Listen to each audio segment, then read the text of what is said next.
उगाच लोकांना भापवण्याचा प्रयत्न करू नको। जे काही असेल ते सरळ उत्तर दे। तुम्ही यांना सांगितलं की मी धर्मांतर केलंय। यांना ठाऊक आहे का धर्मांतर म्हणजे काय?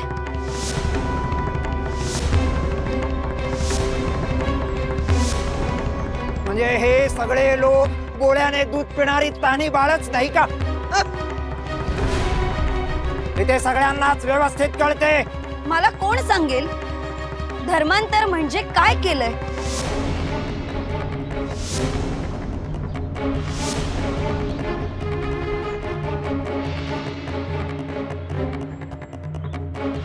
मी इथे उपस्थित आहे हे विसरू नकोस। उगाच औद्धत्य नको। मग तुम्ही उत्तर द्या। काय बाळबोध प्रश्न आहे? धर्मांतर म्हणजे स्वधर्माचा त्याग करून दुसरा धर्म स्वीकारणे। पण मुळात धर्म म्हणजे काय? तुमची धर्माची व्याख्या काय? तू काय या सगळ्यांना मूर्ख समजतेस की काय? म्हणजे इथे कोणाला अक्कलच नाही की काय? मी त्यांच्याशी बोलत होते तेव्हा म्हणालात माझ्याशी बोल, आणि आता तुम्हाला विचारतेय तर तुम्ही त्यांच्यावरच ढकलताय। जे तुम्हाला विचारायचंय ते त्यांना विचारणार नाही, आणि जे त्यांना विचारायचंय ते तुम्हाला विचारणार नाही। मी तुमची धर्माची व्याख्या विचारली। म्हणजे माझी धर्माची व्याख्या वेगळी, या लोकांची धर्माची व्याख्या वेगळी, तुझी धर्माची व्याख्या आणखीनच काहीतरी वेगळी असे असते असे वाटते की काय तूच? आहे ना? धर्म म्हणजे सनातन सत्य। जन्मापासून मृत्यूपर्यंत आचार विचाराचे नियम, रीती रिवाज, कुळाचार म्हणजे धर्म। समाजातली तुझी ओळख म्हणजे धर्म, जो त्यागून तू ख्रिस्ती धर्माचा स्वीकार केला आहेस। आणि या अपराधाला क्षमा नाही। मग बरोबर आहे, तुम्हाला ते चूकच वाटणार, कारण तुमची आणि माझी धर्माची व्याख्याच वेगळी आहे। तुम्ही ज्याला धर्म म्हणताय तो धर्म नाहीये, त्या रूढी परंपरा आहे। धर्म म्हणजे माणसाचं स्वत्व, त्याचा नैसर्गिक स्वभाव। या जगात जेवढी माणसं आहेत त्या प्रत्येकाचा एकच धर्म आहे असं आमचे हे म्हणतात।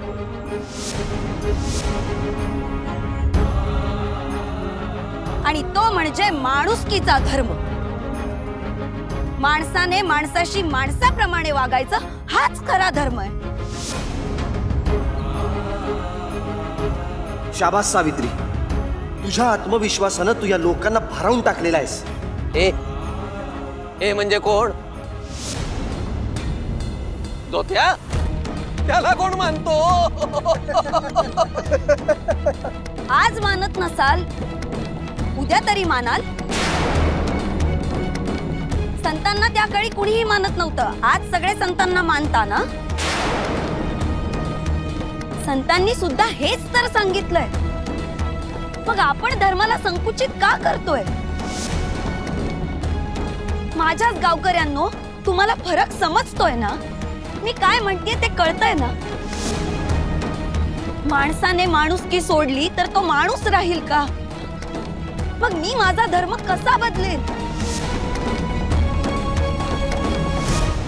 आणि मी जर माझा धर्म बदलला तर मी पशु होईन, बरोबर ना? वा वा वा वा वा वा वा वा वा वा। आता धर्म म्हणजे काय हे या केशव भटास ही स्त्री शिकवणार। म्हणजे हे सगळे मूर्ख, आम्ही मूर्ख, हीच तेवढी शहाणी नाही का? मी फक्त माझी भूमिका मांडली। मी पुन्हा एकदा सांगते, मी धर्मांतर केलेलं नाही। भीमा दादा, तुम्हालाही कोणी वाळीत टाकणार नाही आणि मलाही कोणी वाळीत टाकणार नाही। चला। तुझ्यावर टाकलेला विश्वास सार्थ ठरताना पाहायला मिळतो आहे। अरे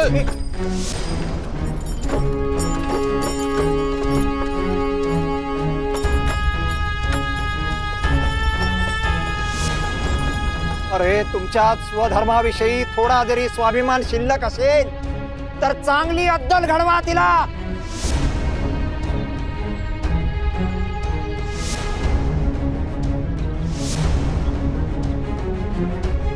अरे बघताय काय, जा निघा.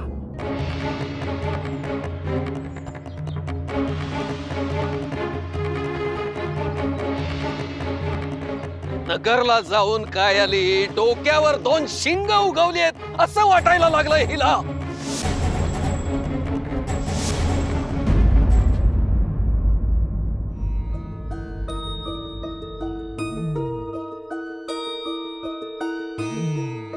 हवं मी काय म्हणती, मी एकदा फातिमाला सांगून येऊ काय? हा जाऊ दे, नाही जात मी. आई बा आयुष्यभर खस्ता खातात.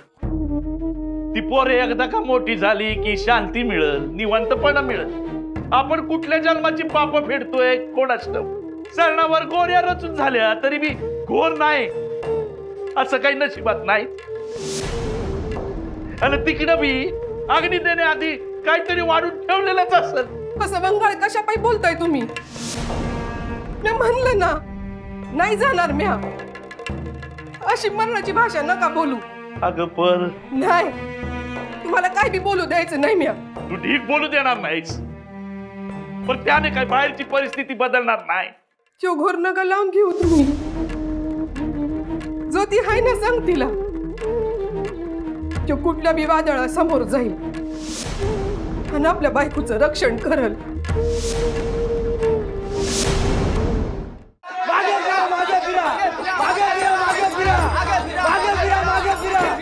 हेमकाका थांबा थांबा थांबा.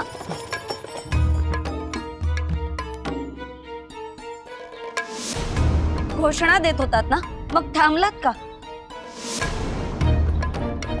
तुम्हीच म्हणालात ना मागे फिरा, मग मी फिरले.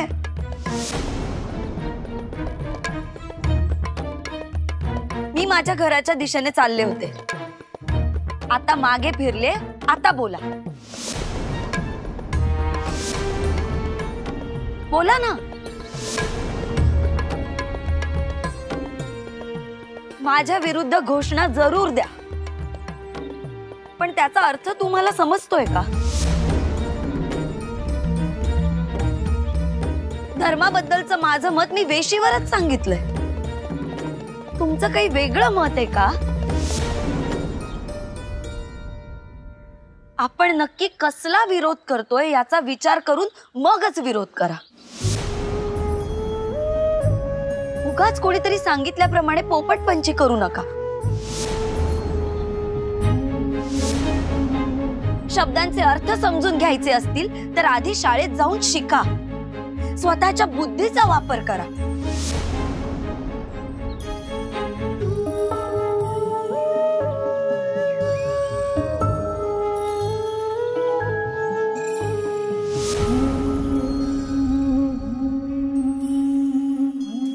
तुम्हाला माझं म्हणणं पटतंय?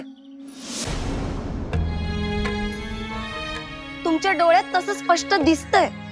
फोडता येत नाही, पण तुमचं म्हणणं बरोबर आहे. पण ए निर्मले, तुला बी हिच्यासारखं दादल्यापासून 6-6 महिने लांब राहायचंय काय?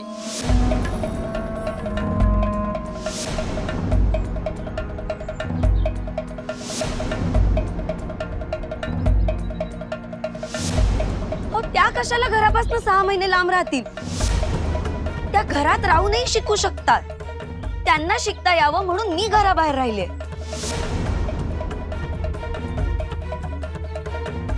आज नाही, पण उद्या तुमच्याच पावलावर पाऊल पडणार ना. ज्या दिवशी तुमच्या दादल्यानं तुमच्या हातात पाठी दिली तोच गाढवपणा केला.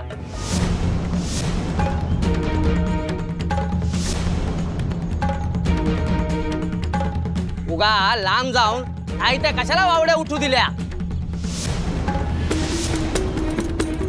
आणि त्यानं दिल्या त्या दिल्या, पण मी तसं होऊ देणार नाही. ए निर्मले, तुला तवाच टाकीन आणि दुसरं लगीन करीन, ध्यानात ठेव.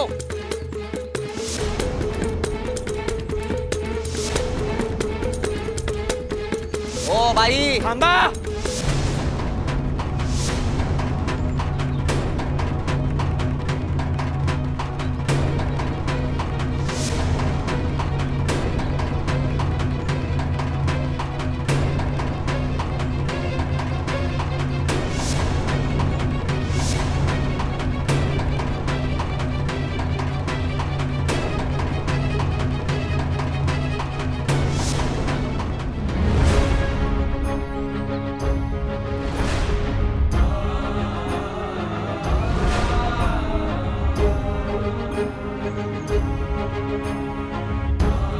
ही माझी पत्नी सावित्री, ही 6 महिने नगरला चैन करण्याकरता गेली नव्हती.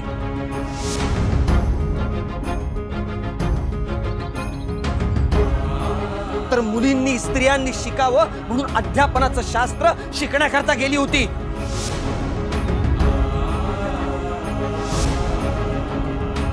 पुरुष 6 महिने बाहेर राहिलेला चालतो, बाई राहिलेली चालत नाही.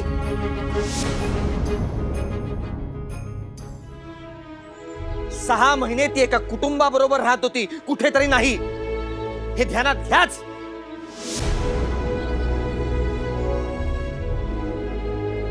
आणि 6 महिने आपल्या जवळच्या माणसांपासून लांब राहणं काय असतं हे एकदा अनुभवा आणि मग बोला.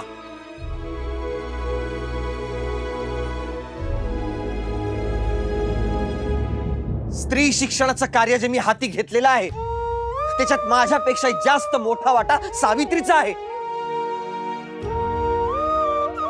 तिचं हे वागणं म्हणजे प्रवाहाच्या विरुद्ध पोहणं आहे. आणि ह्या सगळ्या प्रवासात तिनं किती भोगलंय, किती सोसलंय म्हणून सांगू. चिखल शेणाचा मारा तिला झेलावा लागलेला आहे.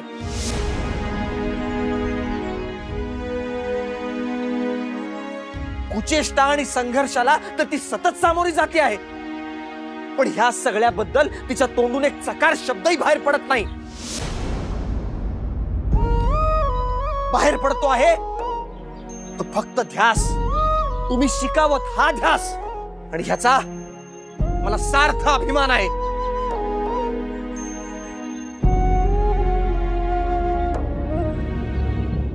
चल सावित्री.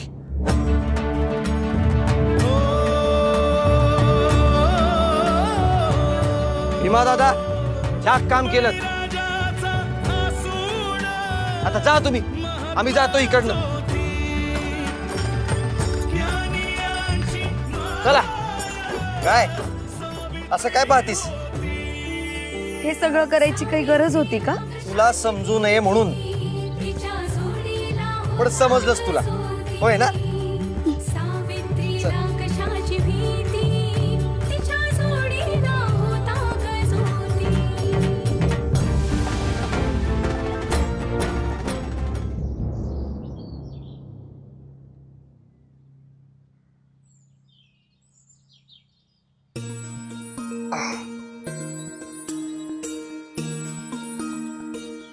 मग 6 महिन्यांनंतर हे सगळं पाहतेस.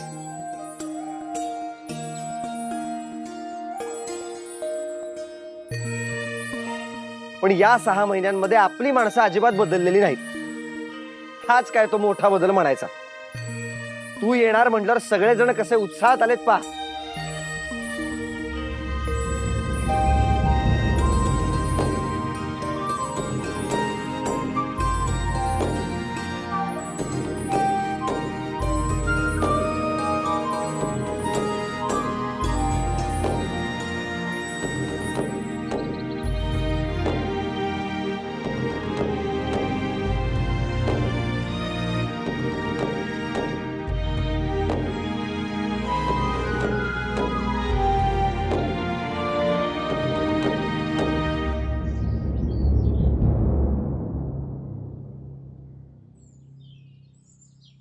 इकडं कोणी नाही असं वाईट वाटून घेऊ नकोस. जे समोर आहेत ते आपलेच आहेत. या घराच्या आशीर्वादाशिवाय काही शक्य होतं का? बाहेर कुणी नसलं म्हणून काय झालं?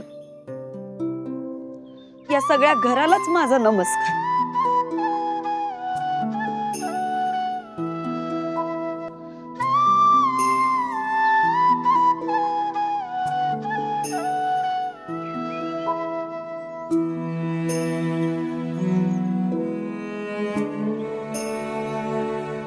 मुक्ते, याला म्हणतात संस्कार.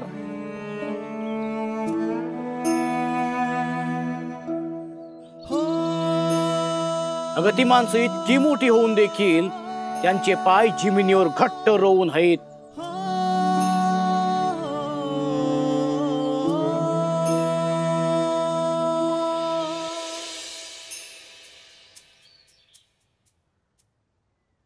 ज्योतिराव, हा काय अवतार?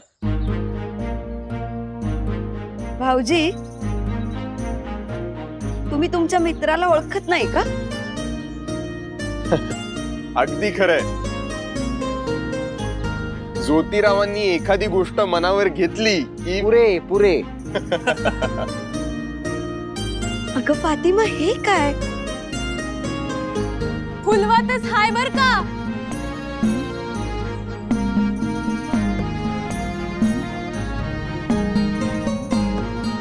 अगं माईंनाच तुला ववाळायचं होतं, पण त्यांनी जशी सांगितली होती अगदी तशीच तयारी केली हाय. हे समजा त्यांनीच केलं हाय असं समजा.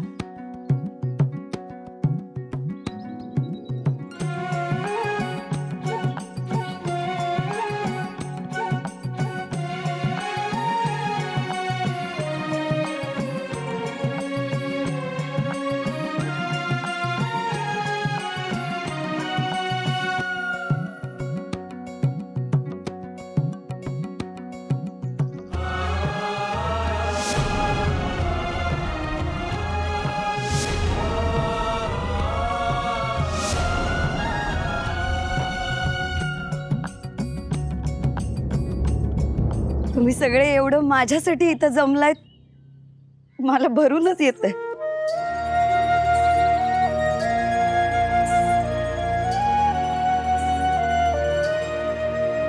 अरे भवाळकर सर आले. भवाळकर सर? नमस्कार सर. तुम्ही स्वतः? सावित्रीबाई ह्या अध्यापन शास्त्र शिकलेल्या पहिल्या स्त्री आहेत.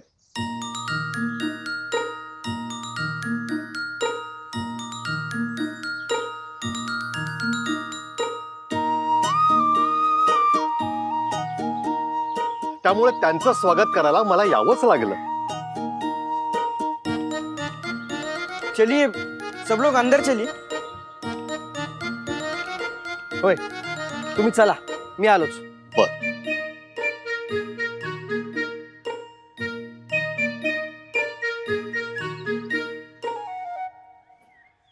अगं, ही केवढी सुरेख रांगोळी आहे. कोणी काढली? मुक्ताने. ही मुक्ता साळवे, आपल्या वस्तादांची पुतणी. पण सावित्री हिची एवढीच ओळख नाही बरं. आपल्या नव्यानं सुरू होणाऱ्या शाळेतली पहिली विद्यार्थिनी असणार आहे मुक्ता साळवे.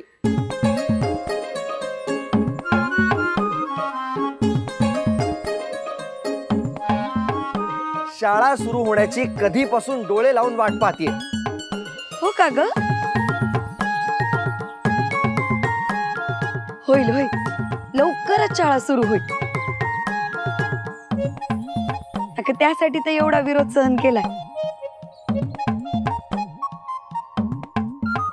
खरंय सावित्री, खूप सहन केलंस तू. तुझं मनापासून स्वागत आहे.